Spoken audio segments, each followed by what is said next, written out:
The cabin on Ridgetop Road. I want to start by saying, hey, this story is completely real. It happened in the summer of 2019, and not a single day has passed without me thinking about it. I wasn't someone who believed in the supernatural before this. I thought ghosts were stories told for fun, something to laugh about during campfires. But what happened to me and my two best friends changed that forever. There were three of us: me, Daniel, and Max. We just finished our second year of college in Virginia. We were young, broke, and bored, so we decided to take a small trip somewhere quiet before classes started again. We wanted peace, no phones, no noise, no people. Daniel was the one who found the place. It was a small wooden cabin listed online, secluded lakeside getaway, Ridgetop Road. The pictures showed a perfect little house by a calm lake surrounded by trees. The price was cheap, too cheap, honestly. But we thought it was because it was far from the city. We rented it for 3 nights. It took us nearly 5 hours to get there. The first 3 hours were smooth highway driving, but the last 2 were rough, endless turns through narrow mountain roads with tall pines on both sides. By the time we turned onto Ridgetop Road, our phone signals were already gone. The deeper we went, the quieter it became. The trees seemed to swallow sound. Even the music from the car felt muffled. Finally, the road ended in front of a small wooden gate. Beyond it stood the cabin, half hidden by overgrown bushes. It looked older than the pictures, paint chipped, roof a bit sunken, and the porch creaking with every step. But the lake behind it was beautiful. Still, completely still, like glass. "Dude, this is perfect," Max said, stretching his arms. Daniel laughed. "Perfect for a horror movie, maybe." We all laughed then, but it didn't last long. The first night inside, the cabin smelled like damp wood and old metal. There were 2 bedrooms, 1 bathroom, a small kitchen, and a living room with an old couch. There was no Wi-Fi, no TV, and the radio didn't even work. Still, we made the best of it. We cooked noodles, played cards, and went outside to light a small fire. It was around 1 a.m. when I first heard it. Tap, tap, tap. It came from the window near the bunk beds where I was lying. Soft but clear, 3 slow knocks. I sat up listening. Tap, tap, tap. Daniel and Max were asleep. The forest outside was pitch black, no sound of wind or insects. I thought maybe it was a branch hitting the glass. I didn't get up to check. Instead, I turned away and forced myself to sleep. The next morning, Max was outside chopping wood when he called us over. "Yo, look at this." There were 3 fingerprints on the outside of the window. Small, clear, and human. None of us had touched that window. Daniel said maybe it was a leftover from someone who stayed before us. We brushed it off, but deep down, all 3 of us felt uneasy. Later that afternoon, while exploring the woods behind the cabin, Max found something strange. A wooden sign nailed to a tree, half broken and covered in moss. He wiped it with his sleeve, and we could barely make out the faded words carved into it. "Do not stay after the 3rd night." He laughed. Probably some creepy local legend. But Daniel didn't laugh. Why would anyone carve that into wood and nail it out here? We stared at it for a moment before walking back. No one talked about it again that day, but the message stayed in the back of my mind. That night, around 2:30 a.m., Daniel shook me awake. "Hey bro, someone's outside." My heart jumped. I got up slowly and he pointed toward the window. Through the curtain, I could see movement, a faint shape pacing near the trees. It wasn't an animal. It moved too smoothly, too human. We turned off the lamp, holding our breath. After a few seconds, the shape vanished. Then came that sound again. Tap, tap, tap, from the opposite side of the cabin. It moved around, hitting each wall, one at a time. Tap, tap, tap. "Someone's messing with us," Max whispered. But no one had driven past our cabin since we arrived. There were no other houses nearby, so no reason for anyone to be here. We stayed up until sunrise, sitting in silence. When daylight came, we checked around the cabin. There were footprints, barefoot, large ones, circling the house. The tracks led toward the lake and stopped right at the edge of the water.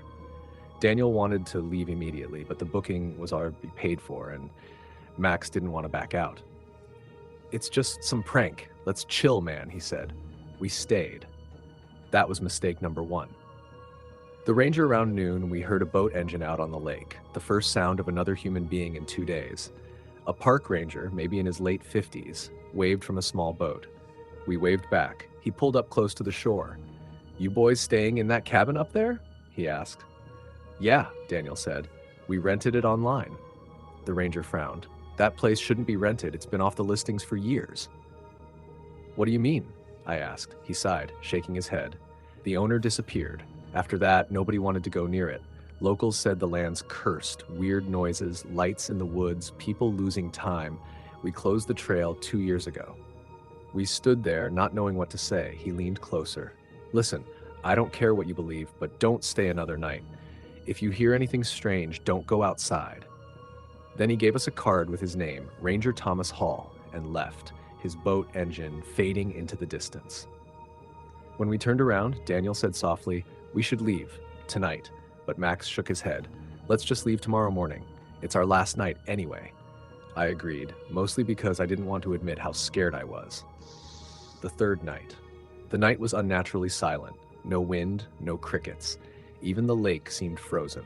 We locked every door and window before lying down. Daniel and Max shared the double bed. I stayed on the couch near the front window, holding a flashlight like it was a weapon. At 3 a.m., I heard something breathing. Slow, deep breaths. They came from just outside the window beside me. I froze, barely breathing myself. The glass started fogging up, as if someone was leaning right against it. Then came a whisper, "Don't leave." It was low and strained, like someone speaking underwater. I jolted up and yelled for Daniel and Max. They rushed over, and Daniel pointed the flashlight. Nothing. The yard was empty. Then came the knocking again. But this time it wasn't just one window. It came from every side of the cabin, walls, doors, glass, all at once. Knock, knock, knock. It was like the entire cabin was surrounded. Max grabbed a kitchen knife. Daniel yelled, "Who's there?" "We'll call the cops." Silence. Then, from the porch, a man's voice said clearly, "You shouldn't have stayed 3 nights." The lights flickered, then went out completely. We stood there in darkness, hearing slow footsteps moving across the porch. Then the breathing again, right behind the front door. We stayed like that for hours, too terrified to move. As soon as the first light appeared, we threw our things into the car and drove off that mountain road. Nobody spoke the entire ride. My hands were shaking on the wheel. When we finally reached a gas station, our phones came back to life. Daniel called the number the ranger had given us. But when the call connected, a younger ranger answered. Daniel asked, "Is Ranger Hall there? We met him yesterday." The man paused. "There's no Ranger Hall here," he said. "The last ranger by that name went missing 2 years ago." We went silent. Then Daniel asked, "What did you say? Missing?" The ranger confirmed it. He disappeared while inspecting the lake area. Nobody ever found him. We hung up and just sat there staring at each other. The color drained from Max's face. He whispered, "Then who the hell warned us?" When we checked the rental website again, the cabin listing was gone. Even the photos we saved on Daniel's phone were blank, just white squares. A week later, I couldn't stop thinking about it. I needed answers. I searched everything I could about Ridgetop Road and the lake. That's when I found it, an old newspaper article from 1998. A man named Samuel Reeves owned that property. He lived there with his wife and young daughter. One night, the daughter drowned in the lake. Locals said she was sleepwalking. Others said she followed a voice calling her name from the water. After her death, Samuel lost his mind. He started carving messages into trees and fences, warnings to stay away and never stay after 3 nights. A few months later, he disappeared too. The article ended there. No follow-up, no explanation. It made sense now. The sign we found in the woods, the voice telling us not to leave, the footprints leading into the lake. Maybe Samuel was trying to warn people, just like Ranger Hall did.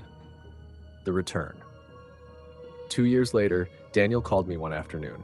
"I want to go back," he said. He'd found the area again on Google Maps. The road still existed, but the cabin didn't show up anymore.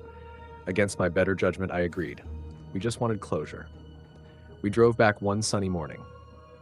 The road was the same, long, empty, and silent.